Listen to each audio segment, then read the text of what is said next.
యేసుక్రీస్తు నామములో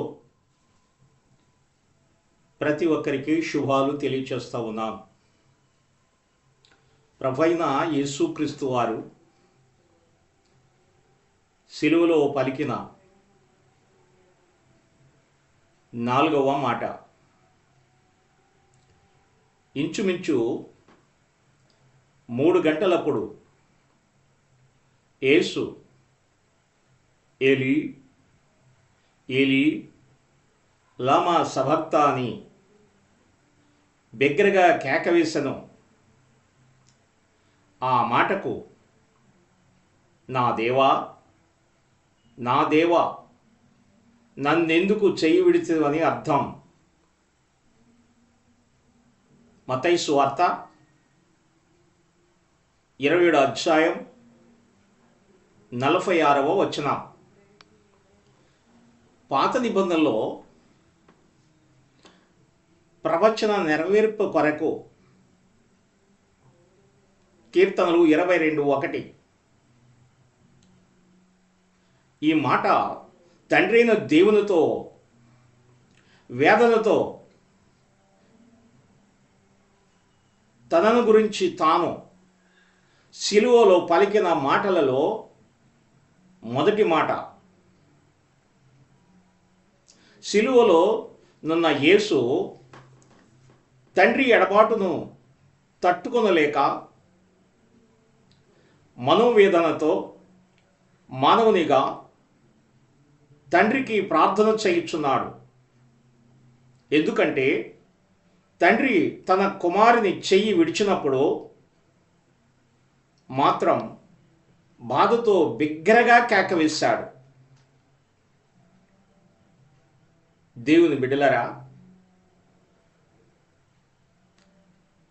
ప్రభువైన యేసుక్రీస్తు వారు సిలువలో పలికిన 4వ మాట సహించిన యేసు.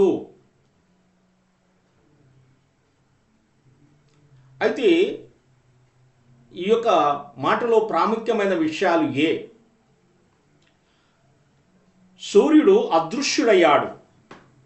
లూకాసు వార్త ప్రకారం సూర్యుడు అదృశ్యుడయ్యాడు. లూకాసు వార్త 24:45 ఆ దేశమంతట చీకటిగా మారిపోయింది.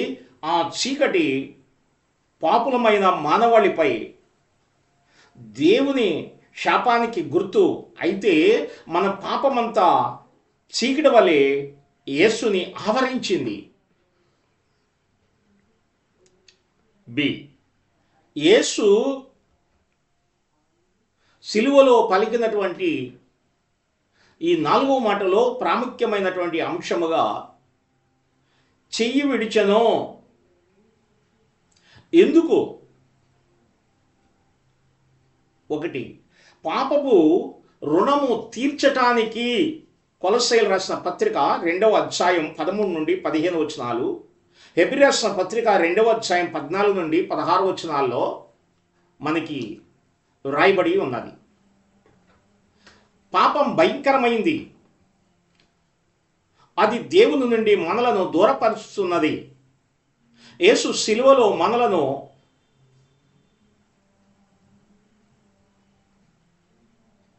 దూరపరుచున్నది. పాపం భయంకరమైంది. అది దేవుని నుండి మనలను దూరపరుచున్నది. యేసు సిలువలో మనందరి పాపములు మోసుకొని సిలువకెక్కాడు. అందువలన ఆయన శరీరం పాపముతో నిండిపోయింది. పరిశుద్ధుడైన దేవునికి మానవుతో సంబంధం ఉండదు. అందుచేత తండ్రి సిలువలో యేసు చెయ్యి విడిచిపెట్టాడు అని లేఖనం మనకు తెలియజేస్తూ ఉంది. దేవుని బిడ్డలారా, ఇక్కడ పాపమెరిగని ఆయనను మన కోసం పాపముగా చేసెను. కొరింథీయులకు రాసిన 2వ పత్రిక 5వ అధ్యాయం 21వ వచనం. లోక పాపములను మోసుకొని పోవు దేవుని గొర్రెపిల్లగా. యోహాను సువార్త 1:29.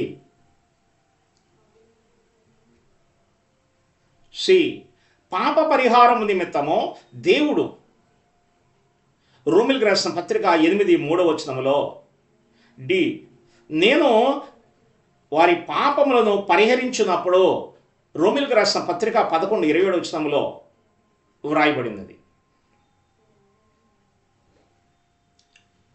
రెండవ అంశముగా నీతిమంతులుగా చేయటానికి రోమిలకు రాసిన పత్రిక 11వ రోమిలకు రాసిన పత్రిక 3వ అధ్యాయం 11వ వచనములో, అదేవిధంగా కొరింథీయులకు రాసిన పత్రిక 5వ అధ్యాయం 21వ వచనములో, హెబ్రీ రాసిన పత్రిక 7వ అధ్యాయం 26వ వచనములో ఈ మాటలు రాయబడి ఉన్నాయి. యేసు పరిశుద్ధుడు. మన పాపములకై శిక్షను ఆయన తనపై వేసుకొనుట చేత క్రీస్తు మన పాపములను, మన అవినీతిని వేశాడు.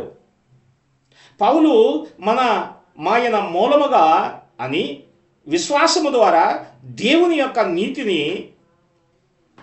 పొందా మని చెప్పుచున్నాడు. మనం క్రీస్తు ద్వారా నీతిని పొందాలన్నది దైవ సంకల్పం.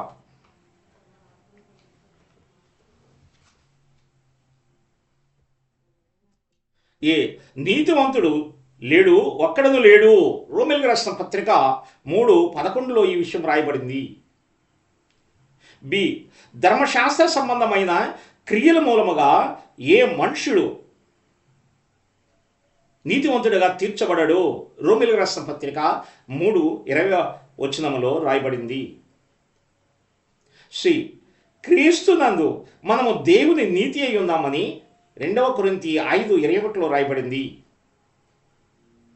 డి, ఉచితముగా నీతివంతులుగా తీర్చబడితేమే. రోమిలకు రాసిన పత్రిక 3:24 నుండి 28 వరకు రాయబడినది.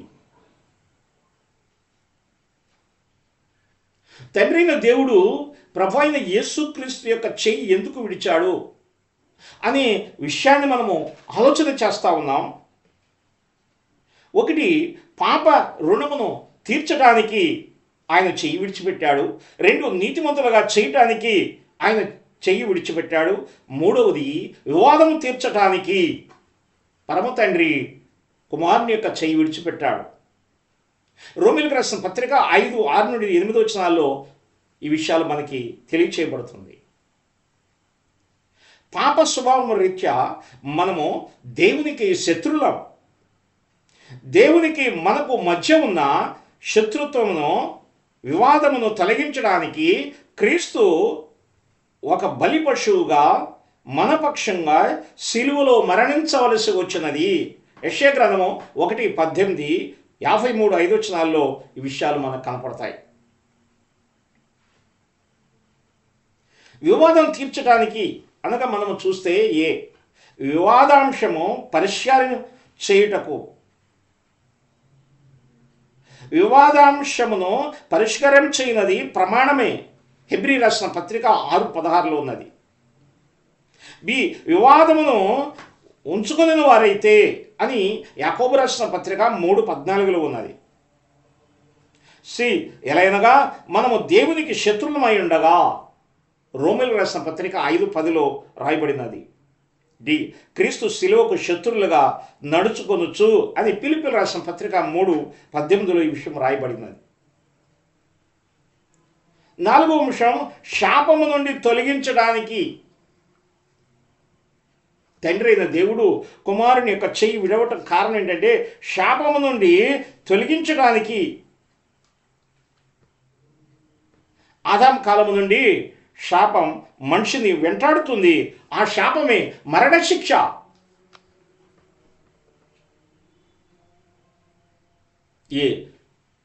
నీతి నిమిత్తము ఆ శాపమును ఆశీర్వాదకరముగా చేసెను అని ద్వితీయోపదేశకాండం 23:5 వచనములో రాయబడినది. బి, శాపము దేశమును పాడు చేయుచున్నది. యెషయా గ్రంథము 24:6 వచనములో ఈ విషయం మనకు కనపడతా ఉన్నది. సి, ధర్మశాస్త్రం విధించిన క్రియలకు సంబంధము అని వ్రాయబడినది. గలతీ 3:10. దేవుని బిడ్డలారా, ఐదవ అంశముగా నిత్య నరకము నుండి తప్పించడానికి తండ్రి అయిన దేవుడు కుమారుని చేయి విడవటం కారణం ఏంటంటే, తండ్రి అయిన దేవుడు పరిశుద్ధుడుగా ఉన్నాడు.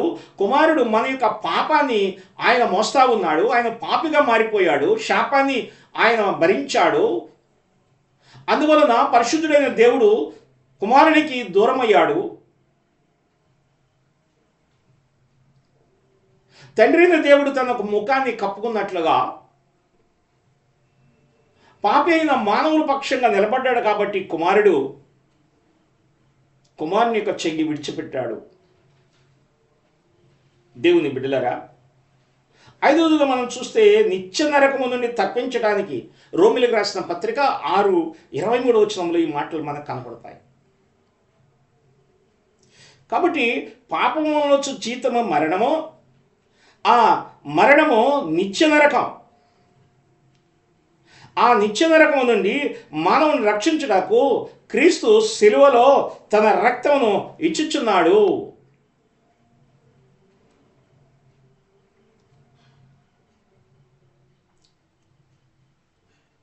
నిత్య నరకము నుండి తప్పించడానికి అని ఈ అంశంలో నిత్య నరకము అపవాది కోసము ఏర్పాటు చేయబడింది అని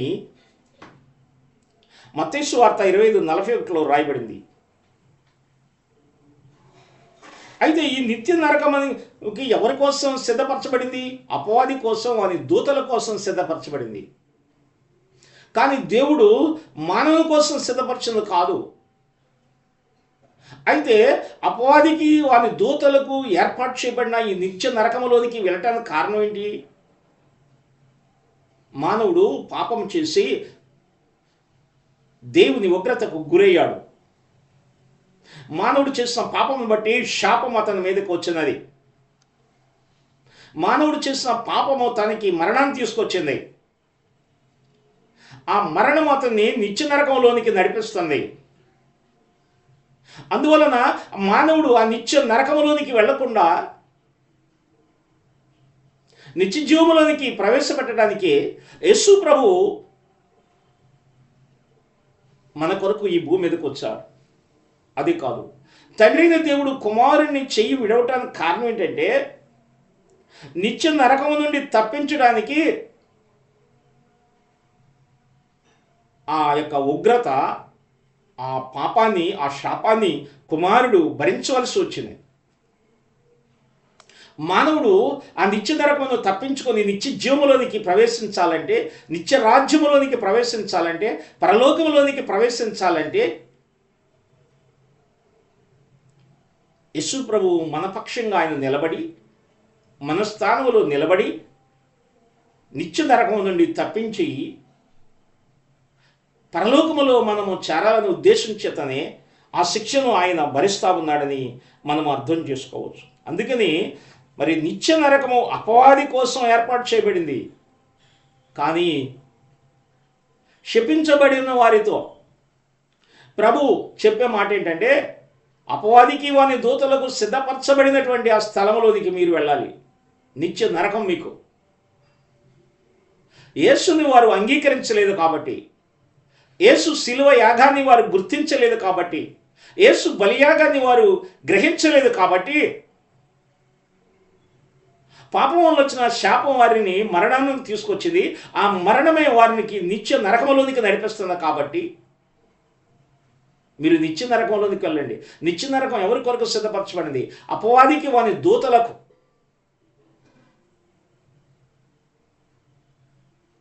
అదేవిధంగా లోకస్వార్త 16:23 కూడా మనం చూస్తే, వీలో నిత్య నరకము బహు యాతన పడే ప్రదేశము అని ధనవంతుడు లాజరు గురించినటువంటి విషయాలు మనకు అర్థమవుతాయి.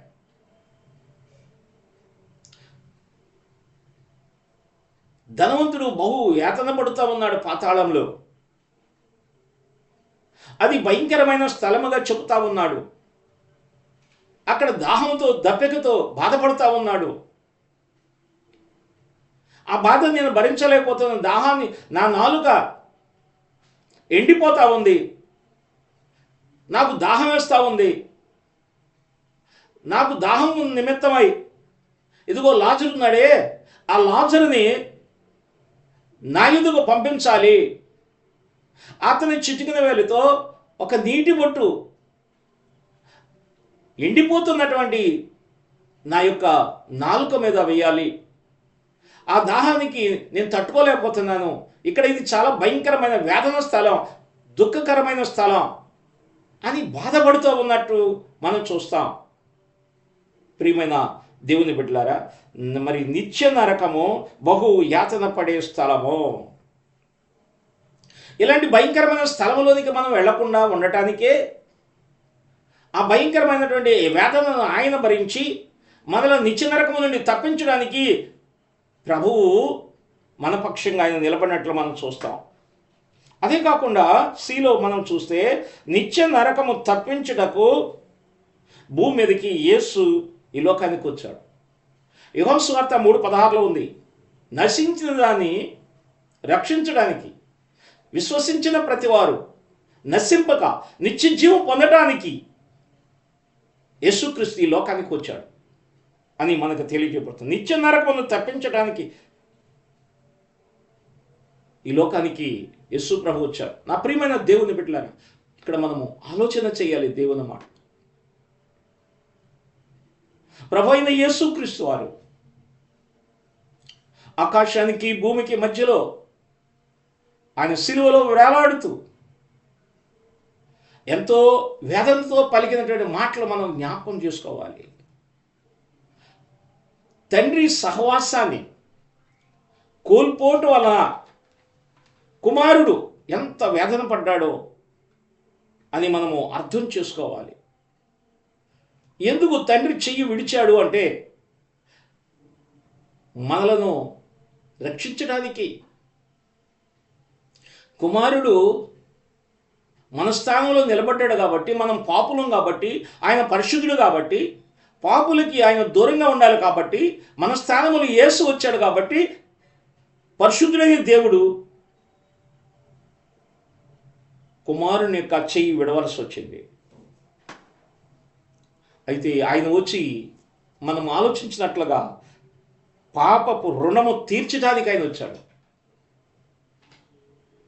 అదేవిధంగా నీతిమంతులుగా చేయడానికి యేసు ప్రభు ఈ లోకానికి వచ్చాడు. మన వివాదమును మరి తీర్చడానికి యేసు ప్రభు ఈ లోకానికి వచ్చాడు. శాపమును తొలగించడానికి యేసు ప్రభు ఈ లోకానికి వచ్చాడు. అదే కాదు, నిత్య నరకము నుండి తప్పించడానికి యేసు ప్రభు ఈ లోకానికి వచ్చారు. ఎంత గొప్ప విషయం. అయితే ఇక్కడ ఒక విషయాన్ని, ఈ 4వ మాటలో ఉన్న గొప్ప భావాన్ని మనం, నా దేవా నన్ను ఎందుకు చెయ్యి విడిచితివి అనే మాట. కుమారుడు వేదన పడుతున్నాడు అంటే తండ్రితో దూరం అవటం, ఒక క్షణమైన తండ్రిని విడిచిపెట్టడం అనేది కుమారునికి ఇష్టం లేదు. కానీ తండ్రి కుమారుణ్ణి ఈ లోక రక్షణ కొరకు, మానవాళి యొక్క పాప విమోచన కొరకు బలియాగముగా ఆయన ఈ లోకానికి రావాల్సి వచ్చింది. మన కొరకు ఆయన శ్రమను పడాల్సి వచ్చింది. అందువలన తండ్రి కుమారుని యొక్క చేయి విడిచాడు. ప్రియమైన దేవుని బిడ్డలారా, అన్నిటికంటే ముఖ్యంగా నరకము నుండి తప్పించడానికి ప్రభు అయిన యేసుక్రీస్తు ఈ లోకానికి వచ్చారు. ఇది ఎంత గొప్ప విషయం. మనం ఇంకా దేవుని మాటలు గ్రహించక ఎన్నో సంవత్సరాలుగా మనము ఈ శిలువ ధ్యానాల్లో పాల్గొంటున్నాం. ప్రభు శిలువ మీద పలికిన మాటల గురించి మనం ధ్యానం చేస్తున్నాం. అయితే ఇక్కడ మనం అర్థం చేసుకోవాల్సింది ఏంటంటే, నిత్య నరకము నుండి తప్పించబడటానికి యేసుక్రీస్తు ఈ లోకానికి వచ్చినట్లు మనం చూస్తున్నాం. అయితే ఇక్కడ పాపం ఏం చేస్తుందంటే దేవునికి దూరం చేసింది.